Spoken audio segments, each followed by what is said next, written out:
Hey everyone, welcome back. In today's video, I'm going to show you how you can simply download and install TagSpaces.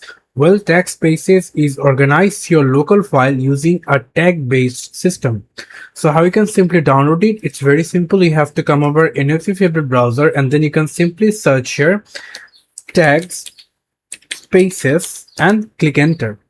And then you're going to click on this TagSpaces organize your files folder with tags. If you click on this website, then click on get TagSpaces free, click on that, and there will be three options over here. One is for the free, one is for the paid one. So I'm going to go for download for Windows, the free one.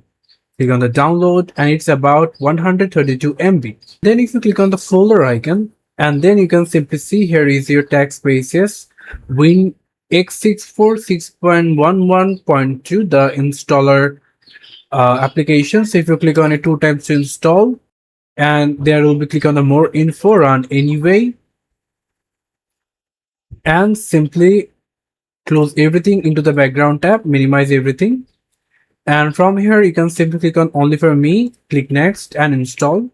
And after complete the TagSpaces installation, you can simply click on the finish option and the TagSpaces will be appear in your computer. So if you want to understand how it really works, then you can simply comment below. I'm going to make another dedicated video about that, how you can simply use it. So thank you so much for watching. I hope to see you for another video. Till then, goodbye.